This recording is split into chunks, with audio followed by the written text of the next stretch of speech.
जय भीम साथियों, सम्यक इंडिया टीवी में आप सभी का स्वागत है। एक महत्वपूर्ण विषय को आप लोगों के लिए हम लेके आए हैं। जैसा कि आप जानते हैं 25 दिसंबर को मनुस्मृति दहन दिवस के रूप में हम मनाते हैं। बाबा साहब ने इस दिन मनुस्मृति को जलाया था, उसका दहन किया था। तो क्यों मनुस्मृति को जलाया गया, इस पे विचार लेंगे। श्रद्धेय सतीश बौद्ध जी से, जाने माने समाज सेवक हैं, युवाओं में खासे फेमस हैं। इनके क्रांतिकारी विचार हम लेने आए हैं। गाज़ियाबाद में मौजूद हैं। मैं सम्यक इंडिया टीवी में स्वागत करता हूं। हमारे दर्शकों को इस बारे में बताएं, ज्ञान दर्शन करें। स्वागत है सतीश जी। जय भीम, नमो बुद्धाय।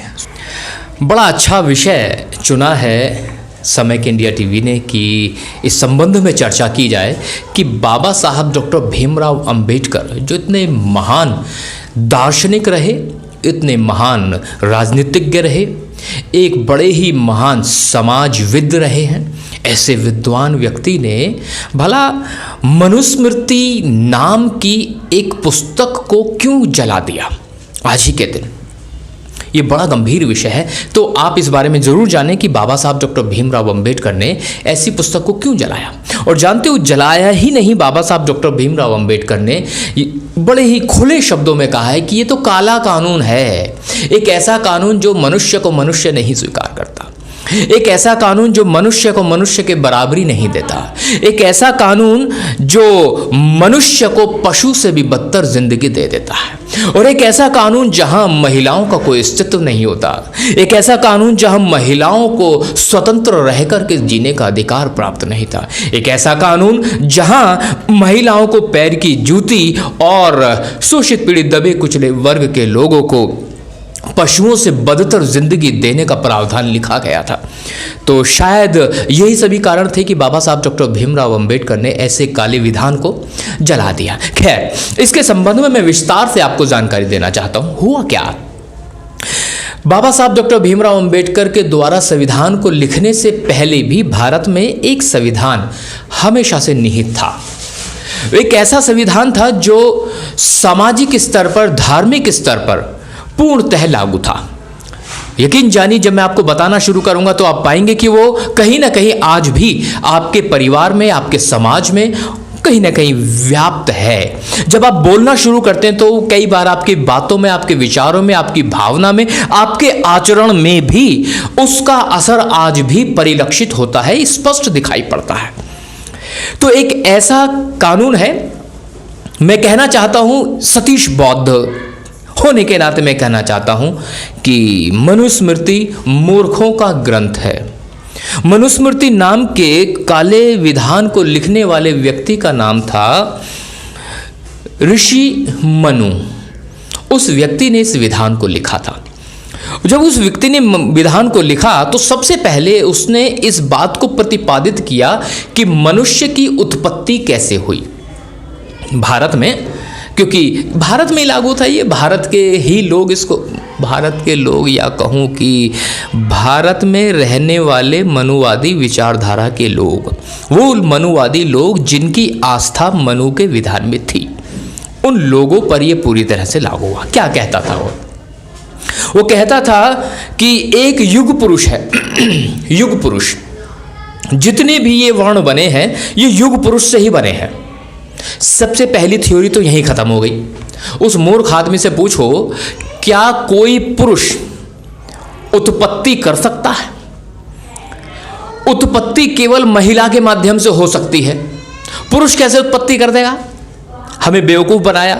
इसलिए मैं कहता हूं मूर्खों का ग्रंथ है। कैसे? वो कहता है कि युग पुरुष के मुंह से ब्राह्मण पैदा हुए, भुजाओं से क्षत्रिय पैदा हुए, यहां थाइज जांघों से वैश्य पैदा हुए, या उदर से यहां से जांघ पैदा हुए वैश्य, और पैरों से शूद्र पैदा हुए।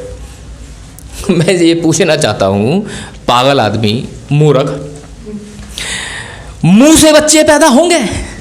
मतलब ब्राह्मण मुंह से पैदा हुआ था, मतलब विधि का विधान ही बदल दिया, लोगों ने पैदा होने की जगह ही बदल दी, मुंह से ब्राह्मण पैदा हो रहा। अरे क्यों मूर्ख बनाया, पागल बनाया। इसलिए मैं कहता हूं मूर्खों का ग्रंथ है। बाजुओं से कैसे क्षत्रिय पैदा हो सकता है?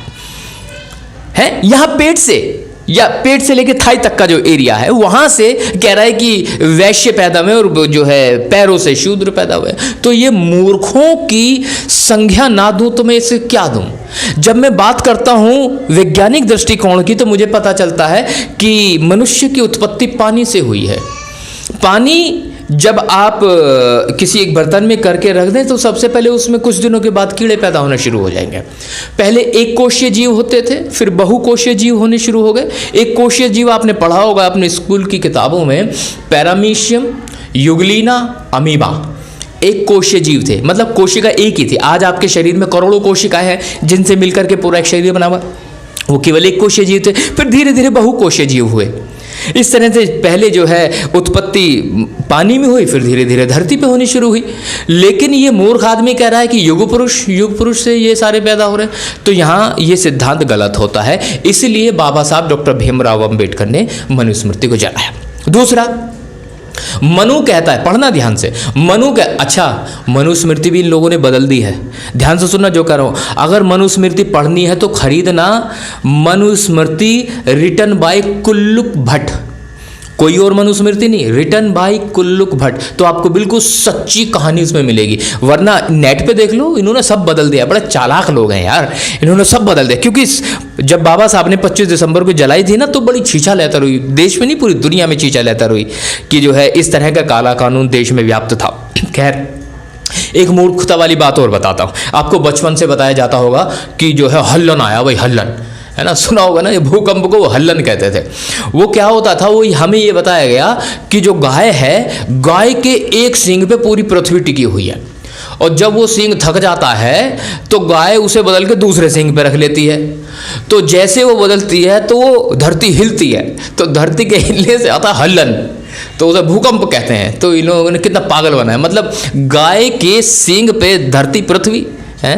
मूर्खो, पागलो, मतलब कोई तो सीमा होगी पागलपन की। तो हमें ये बता रहे कि गाय के सींग पे पृथ्वी रखी हुई थी, और हुआ ना सिद्धांत, पागलों का सिद्धांत। दूसरा सिद्धांत, एक और सिद्धांत बताया उसने, वो बताया कि जो पृथ्वी है वो चपटी है। मनु कहता था पृथ्वी चपटी है। वह पागल आदमी, जब हम अभी देखते हैं, सिद्धांत पढ़ते हैं, अब तो उपग्रह सब हो गए, सैटेलाइट चल रहे हैं हमारे, पता चलता है कि पृथ्वी जो है गोल है, अंडाकार है, ओवल शेप की है ना, गोल है धरती, चपटी तो है ही नहीं। दूसरा, उसने बताया कि जो धरती है वो धरती स्टेबल है, और सूरज धरती के चारों ओर घूमता। किसने बताया? मनु ने बताया था। लेकिन अब अगर वैज्ञानिक दृष्टिकोण से देखें तो पता चलता है कि सूरज स्टेबल है और सूरज के चक्कर लगाती है धरती। तभी तो कहीं जाके जो है उसमें दिन और रात होते हैं, सीजन आते हैं, 365 दिन का एक साल बनता है। तो मैं इसलिए मूर्खों का ग्रंथ कहता हूं कि इन्होंने वैज्ञानिक दृष्टिकोण को दरकिनार करते हुए केवल और केवल अपनी मनमानी करी है। मनुस्मृति कहती है कि जो हिंदू धर्म है उसका आधार है जाति, 4 वर्ण, और उन वर्णों में विभिन्न प्रकार की जातियां, और उन जातियों में भी उपजातियां, और उन उपजातियों में भी गोत्र, दुनिया भर की जातियां। तो जहां जहां जातियां होंगी वहां बिखराव होगा, वहां एकता, एक सूत्र में बंधा हुआ समाज कभी भी नहीं हो सकता। जहां तक सवाल है जाति का, यहां पे मैं अपनी विचार रखना चाहूंगा। जाति कहीं नहीं होती। जाति नाम की जो चीज़ है एक्चुअली एक बीमारी है जो खोपड़ी में पाई जाती है। दुनिया में जाति नाम की चीज़ नहीं होती। ध्यान से सुनिएगा,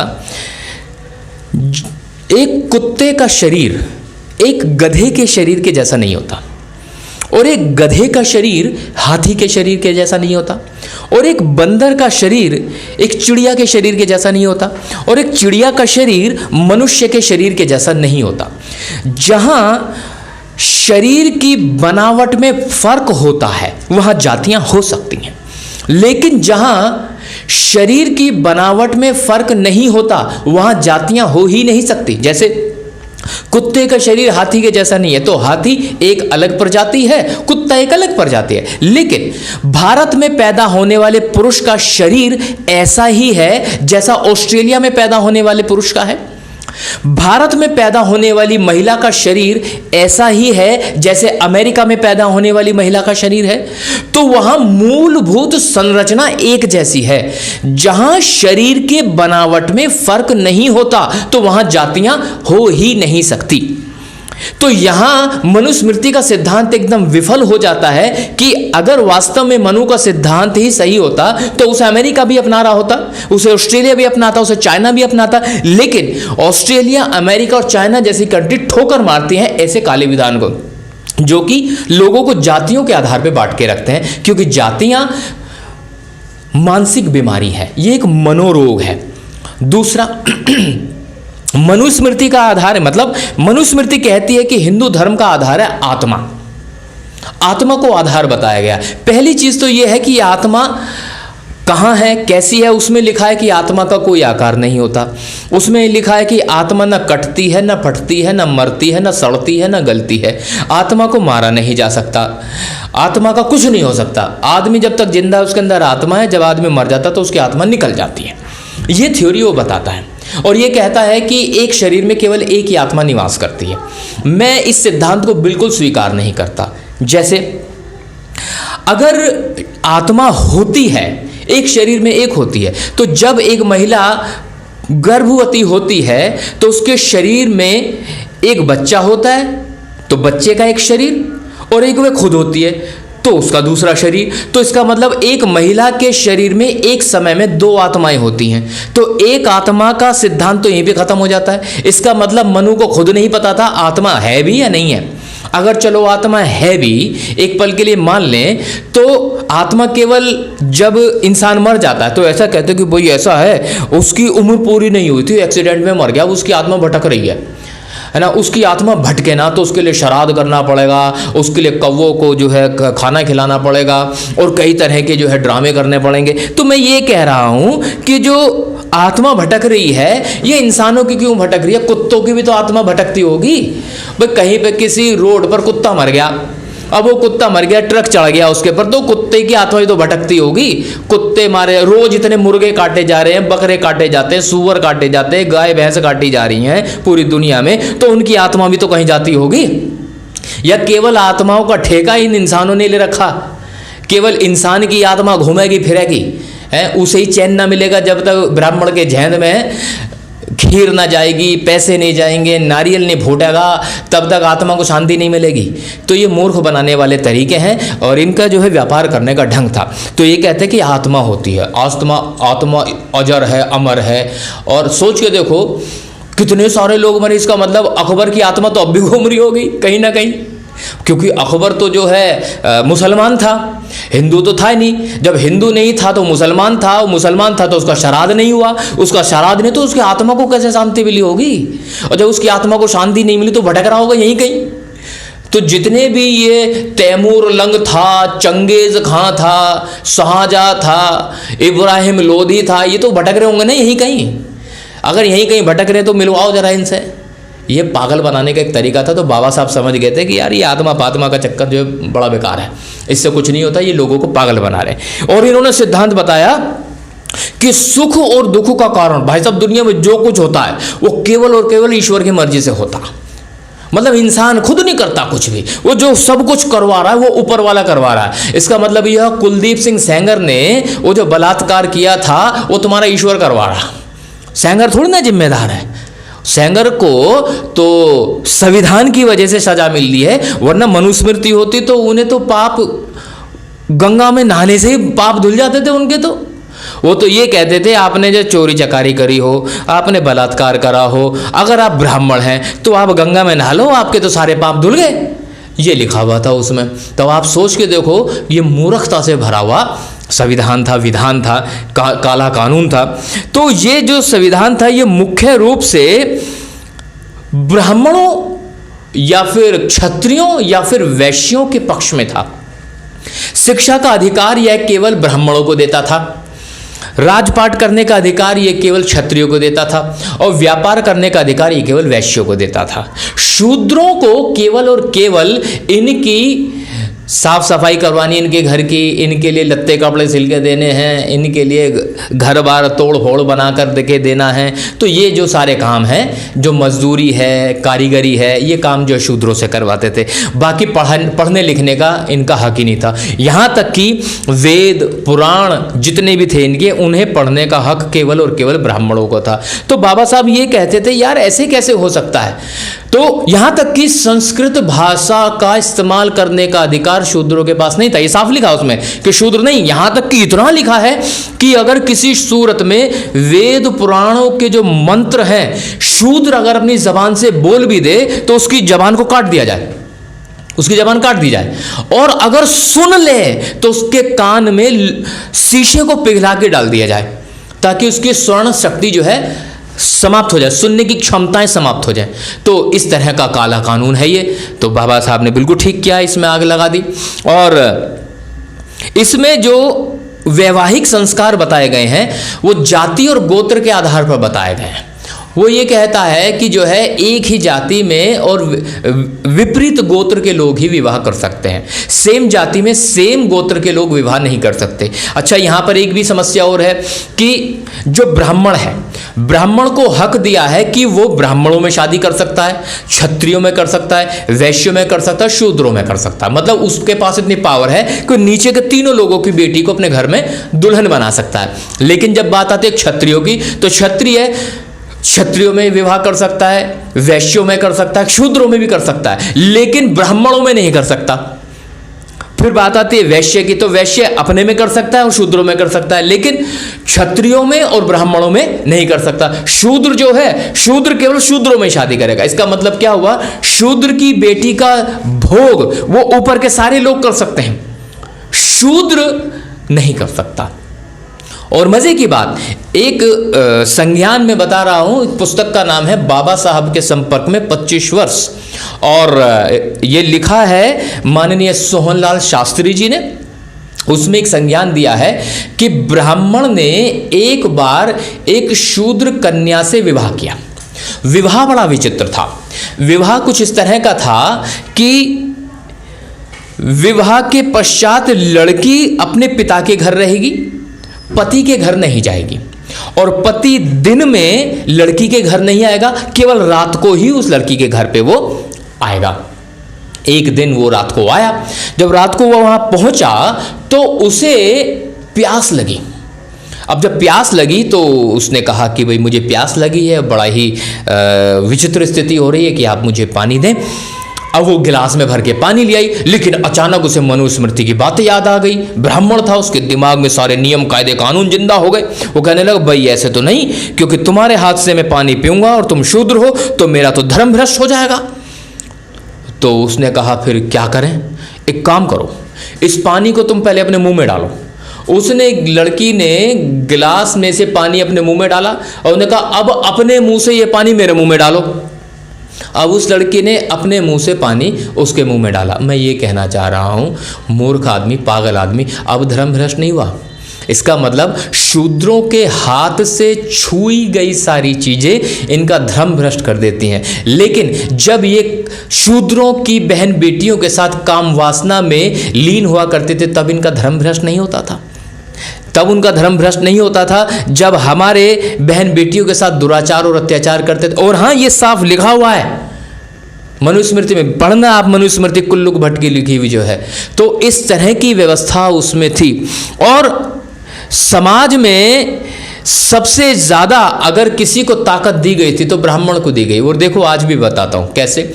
भारत के प्रधानमंत्री उठा लो आप, जब से बनने शुरू हैं आज तक, आपको 80% भारत के प्रधानमंत्री ब्राह्मण समाज के मिलेंगे। दूसरा, या फिर ठाकुर मिलेंगे या फिर बनिए मिलेंगे। यकीन जानिए शूद्र प्रधानमंत्री आज तक नहीं बना। और ये बताते हैं मोदी कि मैं ओबीसी का हूं, मैं शूद्र हूं, ऐसा कुछ नहीं है। ओबीसी या यूं कहूं कि शूद्रों का तो अभी तक प्रधानमंत्री बना ही नहीं है। और मुझे तो ऐसा लगता है कि भविष्य में बनने भी नहीं दिया जाएगा। हाँ, कुछ दिनों के लिए बना था चौधरी चरण सिंह, जाट था। लेकिन गड़बड़ क्या है, ये जाट अपने आप को शूद्र माने तब ना। भाई एक पल के लिए सोचो, शूद्र कौन है? मनुस्मृति कहती है, जाटों से लेके चलते हैं, जाट क्या ब्राह्मण है? नो। तो क्या फिर क्षत्रिय है? नो। तो क्या फिर वो बनिया वैश्य है? नो। तो चौथा क्या बचा? शूद्र तो बचा। जाट, गुजर, यादव, अहीर, ये सारे के सारे शूद्र ही हैं। लेकिन गड़बड़ ये है कि ये अपने आप को शूद्र मानते नहीं हैं।